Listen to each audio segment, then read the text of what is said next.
CPM ഒരു ശീലമുണ്ട്. ഈ പറയുന്ന എതിരാളികളെതിരെ ഒരു പെണ്ണ് കേസ് കൊണ്ടുവരും. ഒരു സ്ത്രീ പീഡന ആരോപണം. അത് സ്ഥിരമായിട്ട് ഉന്നയിക്കാറുണ്ട്. ഇലക്ഷൻ അടുക്കുമ്പോഴാണ്. ഇപ്പോൾ രാഹുൽ മാങ്കൂട്ടത്തിൻ്റെ കാര്യത്തിൽ അങ്ങനെ ഒരു CPMൻ്റെ കളിയാണത് ഇതിന് പിന്നിൽ എന്ന് പറയപ്പെടുന്നുണ്ട്.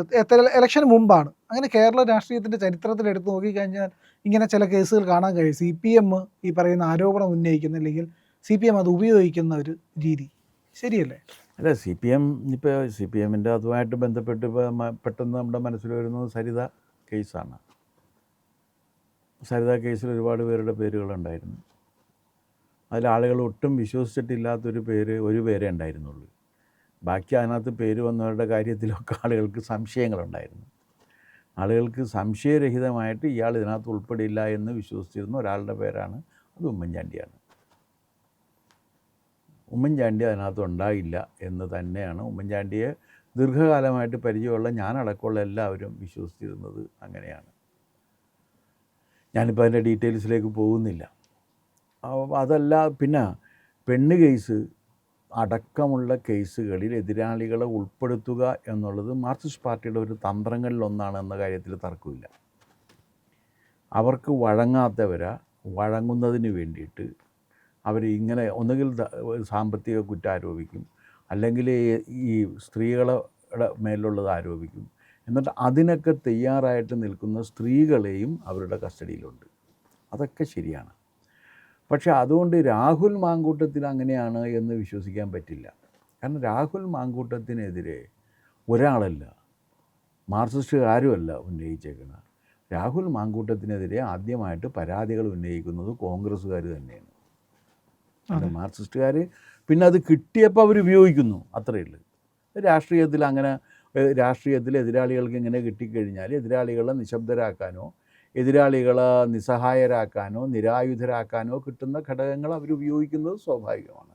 അതാണ് കേരള രാഷ്ട്രീയത്തിൽ ഇത് എന്ന് വച്ചു കഴിഞ്ഞാൽ. അങ്ങനെ കേരള രാഷ്ട്രീയത്തിൽ ഈ സ്ത്രീ പീഡനം ആരോപിക്കപ്പെട്ടവർക്ക് കാര്യമായിട്ടുള്ള പരിക്ക് സംഭവിച്ചിട്ടില്ല, പരിക്കുണ്ടായിട്ടുമില്ല. പി ടി ചാക്കോയുടെ കേസാണ് ആകെ അതിനകത്ത്. പി ടി ചാക്കോയുടെ വണ്ടി പോകുന്ന സമയത്ത്, ഏതൊരു ടൂറിസ്റ്റ് ബംഗ്ലാവിലേക്ക് പോകുന്ന സമയത്ത്, ആ ടൂറിസ്റ്റ് ബംഗ്ലാവ് തൃശ്ശൂർ അപ്പുറത്തേക്ക് പോകുന്ന സമയത്ത് ആ വണ്ടി ഒരു കാളവണ്ടിയുമായിട്ട് എന്തോ കൂട്ടിമുട്ടിയ സമയത്ത് ആ വണ്ടിയിൽ നോക്കിയപ്പോൾ വണ്ടിയിലൊരു സ്ത്രീ ഉണ്ടായിരുന്നു എന്നുള്ളതാണ് ആക്ഷേപം. അതിപ്പോൾ ഒരു രാഷ്ട്രീയ നേതാവ് പോകുമ്പോൾ സഹപ്രവർത്തകയായിരുന്നിരിക്കണം ഉണ്ടായിട്ടുണ്ടാവുക. പക്ഷെ അത് മൂലം പി ടി ചാക്കോ അന്നത്തെ കോൺഗ്രസ്സിലെ ഗ്രൂപ്പ് വഴക്ക്, അതാണ് അതിൻ്റെ കാരണം. അന്നത്തെ കോൺഗ്രസ്സിലെ ഗ്രൂപ്പ് വഴക്കിൻ്റെ അടിസ്ഥാനത്തിൽ പി ടി ചാക്കോയ്ക്കെതിരെ ഇത് ശക്തമായിട്ട് പ്രയോഗിക്കാൻ ചാക്കോ വിരുദ്ധ ഗ്രൂപ്പ് തീരുമാനിക്കുകയും അവരതിൽ വിജയിക്കുകയും ചെയ്തു. ഈ രാമനിലയത്തിലെ ഒരു അപവാദവും അത് അവരതിനകത്ത് വിജയിച്ചു എന്നുള്ളത് സത്യമാണ്. ആ പാവത്തിൻ്റെ രാഷ്ട്രീയ ജീവിതം തീർന്ന് കോൺഗ്രസ്സിൽ സ്പ്ലിറ്റ് വന്ന് KM ജോർജിൻ്റെ നേതൃത്വത്തിൽ കേരള കോൺഗ്രസ് രൂപീകരിക്കപ്പെട്ട് ഇപ്പോൾ എത്ര കേരള കോൺഗ്രസ്സുകളുണ്ടെന്നുള്ള കാര്യം നമ്മൾ കാണാതെ പറയാൻ പറ്റില്ല. കാരണം രേഖകൾ നോക്കിയാൽ 10-15 കേരള കോൺഗ്രസ്സുകളായിട്ടുണ്ട്. ആ കേരള കോൺഗ്രസ്സുകളുടെ ഉദയമൊക്കെ അവിടെ നിന്നായിരുന്നു. അതിൽ നഷ്ടം പറ്റിയ ഒരാളാണ് പി ടി ചാക്കോ. രണ്ടാമത് ഈ വ്യഭിചാരം ആരോപിക്കപ്പെട്ടതിൻ്റെ പേരിൽ നഷ്ടം വന്ന ഒരാളുള്ളത് കുഞ്ഞാലിക്കുട്ടിയാണ്. സത്യത്തിൽ കുഞ്ഞാലിക്കുട്ടിയോട് ചെയ്തതെന്ന് വെച്ചാൽ മുസ്ലിം ലീഗിലെ ഗ്രൂപ്പ് വഴക്കായിരുന്നു അതിൻ്റെ കാരണം. അതിനകത്ത് മാർക്സിസ്റ്റുകാരെ കുറ്റം പറയുന്നതിൽ അർത്ഥമില്ല. മുസ്ലിം ലീഗിൽ മുനീറും കുഞ്ഞാലിക്കുട്ടിയും തമ്മിലുള്ള ഫൈറ്റിൻ്റെ ഘട്ടത്തിൽ മുനീറിൻ്റെ ചാനലിൽ ഇന്ത്യ വിഷൻ, അന്ന് അതിൻ്റെ ചാനലിൻ്റെ ഉടമ മുനീറാണ്. ആ മുനീറിൻ്റെ ചാനലിൽ ഒരു സ്ത്രീയെ വിളിച്ചിരുത്തിയിട്ട് ആ സ്ത്രീയെ കൊണ്ട് പറയിപ്പിക്കുകയാണ് ചെയ്തത്. ഇയാൾ എൻ്റെ അടുത്ത് വന്നിട്ടുണ്ട്, എന്നിട്ട് എനിക്ക് കാശ് തന്നിട്ടില്ല എന്ന് പറയിപ്പിച്ചു. അത് ഈ മറ്റേ മാധ്യമങ്ങളുടെ ചരിത്രത്തിലും ആദ്യത്തേതാണ്. കാരണം ഒരു പേരുദോഷമുള്ള ഒരു പെൺകുട്ടി എന്തുമായിക്കോട്ടെ, അവരെ വിളിച്ചിരുത്തിയിട്ട് ഒരു രാഷ്ട്രീയ നേതാവിൻ്റെ പേര് പറയിപ്പിച്ചിട്ട് അയാൾ കാശ് തന്നിട്ടില്ല എന്ന് പറയണം. പരമാവധി കുറ്റം എന്ന് വെച്ചാൽ ഒരു ഇമ്മോറൽ ട്രാഫിക്ക് മാത്രമാണ്. പക്ഷേ കുഞ്ഞാലിക്കുട്ടിയോളം അതിൻ്റെ പേരിൽ ആക്ഷേപിക്കപ്പെടുകയും അപഹസിക്കപ്പെടുകയും ചെയ്ത ഒരാൾ വേറെ ഉണ്ടായിട്ടില്ല. അദ്ദേഹത്തിനെ കുറ്റിപ്പുറത്ത് അദ്ദേഹം തോക്കുകയും ചെയ്ത തിരഞ്ഞെടുപ്പിൽ. വേറെ ഒരു നടിയുമായി ബന്ധപ്പെടുത്തി വന്നത് കെ മുരളീധരൻ്റെ പേരായിരുന്നു. കെ മുരളീധരൻ തന്നെ ഒരു അഭിമുഖത്തിൽ പറഞ്ഞ്, ടി വി അഭിമുഖത്തിൽ പറഞ്ഞ്, എനിക്ക് ഒരു പരിചയമില്ലാത്ത ആ നടിയുടെ പേര് കാരണം 2 തെരഞ്ഞെടുപ്പ് ഞാൻ തോറ്റുപോയി എന്ന്.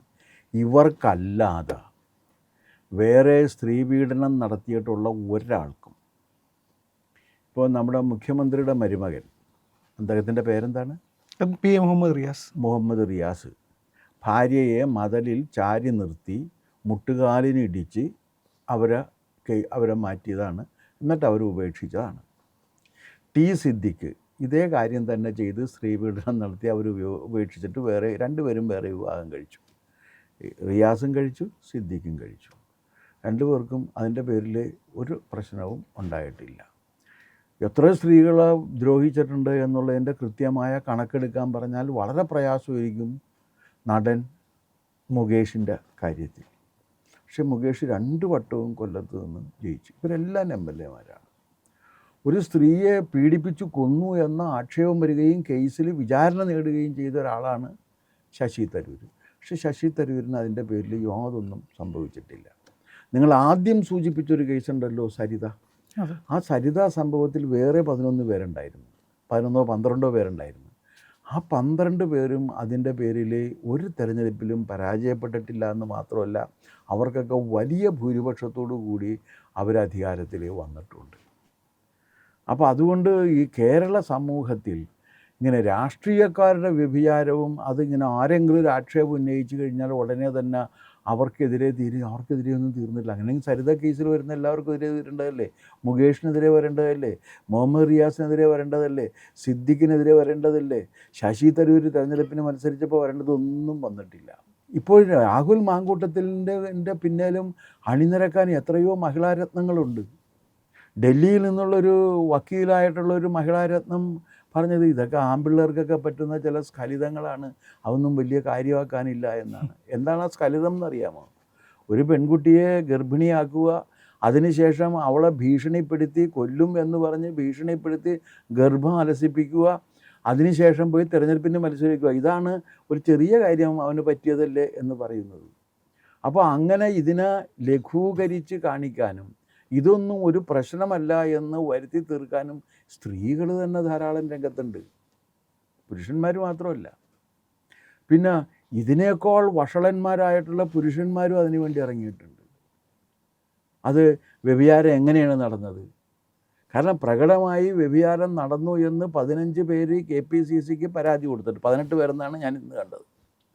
18 പേര് പരാതി കൊടുത്ത സംഭവങ്ങളുള്ളപ്പോഴാണ് വാടകയ്ക്ക് കൊടുത്തേക്കണ മനസ്സും വാക്കും നാക്കുമായിട്ട് ചിലർ വന്നിരുന്നുകൊണ്ട് ഇത് മാങ്കൂട്ടത്തിൽ ചെയ്തതിന് എന്ത് തെളിവുണ്ട്, എങ്ങനെ ശിക്ഷിക്കാൻ പറ്റും തുടങ്ങിയിട്ടുള്ള കാര്യങ്ങളൊക്കെ ചോദിക്കുന്നത്.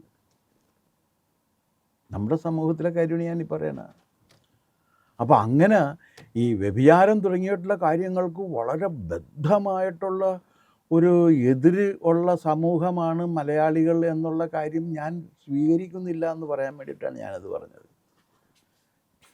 പിന്നെ ഈ മാങ്കൂട്ടത്തിൻ്റെ കാര്യത്തിൽ തീർച്ചയായിട്ടും ഇത് എതിരാളികളെ നിരായുധരാക്കാനോ നിസ്സഹായരാക്കാനോ അവരെ പ്രതിരോധത്തിലാക്കാനോ വേണ്ടി എതിർ രാഷ്ട്രീയ കക്ഷികൾ ഉപയോഗിക്കും എന്നുള്ള തർക്കമില്ല. പക്ഷേ ഈ സംഭവം കൊണ്ടുവന്നത് മാർക്സിസ്റ്റ് പാർട്ടി അല്ല എന്ന വസ്തുത അംഗീകരിക്കണം. ഈ സംഭവം കൊണ്ടുവരികയും ഇവന് രാജിവെച്ച് പോകേണ്ടി വരികയും ചെയ്തത് ഇപ്പോൾ വന്നിരിക്കുന്ന ഈ കേസിൻ്റെ പേരിലല്ല, കോൺഗ്രസ്സിനകത്തുള്ള സ്ത്രീകളെയും അവിടുത്തെ നേതാക്കന്മാരുടെയും ഭാര്യമാരെയും പെൺമക്കളെയും ദുരുപയോഗം ചെയ്തതിൻ്റെ 15 പരാതി KPCC പ്രസിഡൻറ്റിനും ഒക്കെ കിട്ടിയതിൻ്റെ അടിസ്ഥാനത്തിലാണ്. ആ പരാതികളെല്ലാം അന്ന് കൈകാര്യം ചെയ്ത KPCC പ്രസിഡൻറ്റിൻ്റെ പേരാണ് K. സുധാകരൻ. ആ K. സുധാകരൻ TV-യിൽ വന്നിട്ട് എന്താ പറഞ്ഞത്, ഇതുപോലത്തെ ഒരു മാണിക്യത്തെ ഞാൻ എൻ്റെ ജീവിതത്തിൽ കണ്ടിട്ടില്ല എന്നാണ് പറഞ്ഞത്. അത്രയുള്ളൂ ഇതിനകത്ത്. അദ്ദേഹം വളരെ പെട്ടെന്ന് മാങ്കൂട്ടത്തിനെ മാണിക്യമാക്കി അവതരിപ്പിക്കുകയാണ്. മാങ്കൂട്ടം മാണിക്യമായിട്ട് മാറുന്നതിൻ്റെ കാരണം എന്താണെന്ന് അദ്ദേഹത്തിന് അറിയാൻ പാടുള്ളൂ. അദ്ദേഹത്തിൻ്റെ മുന്നിലാണ് ഈ പരാതികളൊക്കെ വന്നിട്ടുള്ളത്. അദ്ദേഹത്തിൻ്റെ മുന്നിൽ രമേശ് ചെന്നിത്തലയ്ക്ക് അറിയാം, KC വേണുഗോപാലിനറിയാം, അന്ന് അവിടെ AK ആന്റണിക്കറിയാം, എത്തിക്സ് കമ്മിറ്റിയുടെ ചെയർമാനാണ്, അറിയാം. ഇത് നിവൃത്തിയില്ലാത്ത രീതിയിൽ വരികയും സ്ത്രീകൾ ഡൽഹിക്ക് പരാതി അയക്കുകയും ചെയ്തപ്പോഴാണ് ഇവനോട് രാജിവെക്കാൻ പറഞ്ഞത്. അല്ലാണ്ട് ഇതിൻ്റെ പേരിലല്ല രാജിവെക്കാൻ പറഞ്ഞത്.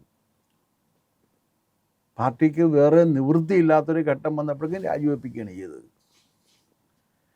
കാരണം സ്വന്തം പാർട്ടിയിൽ നിന്ന് തന്നെ എത്ര പേരാണ് പരാതി കൊടുത്തത്? ആ പരാതി ഈ കാര്യത്തിൽ മാർക്സിസ്റ്റ് പാർട്ടി ഏറ്റെടുത്തു എന്നുള്ളത് സത്യമാണ്. പക്ഷേ ഇത് ഉണ്ടാക്കിയത് മാർക്സിസ്റ്റ് പാർട്ടിയല്ല, അവർ വേറെ ഒരുപാട് കാര്യങ്ങൾ ഇങ്ങനെ ഉണ്ടാക്കിക്കൊണ്ടിരിക്കും. പിന്നെ ഇടയിലാണെങ്കിൽ വേറൊരു ഗുണമുണ്ട്. കാരണം അവർ തന്നെ പോയിട്ട് തീവ്രത പരിശോധിച്ചിട്ട് 2 പേരുണ്ട്. ഇപ്പോൾ അത് ശ്രീമതി ടീച്ചറും ബാലനെയും അവർ വിടും. അവരുടെ അടുത്ത് എന്തോ ഒരു യന്ത്രമുണ്ട്. അവർ ഈ യന്ത്രം വെച്ച് സ്ത്രീ പീഡനത്തിൻ്റെ തീവ്രത പരിശോധിച്ചിട്ട് ഇതിലങ്ങനെ തീവ്രത ഇല്ല എന്ന് അവർ വിധി എഴുതുകയും ചെയ്യുന്നതോടുകൂടി ആ പ്രശ്നം അവസാനിക്കുകയും ചെയ്യും.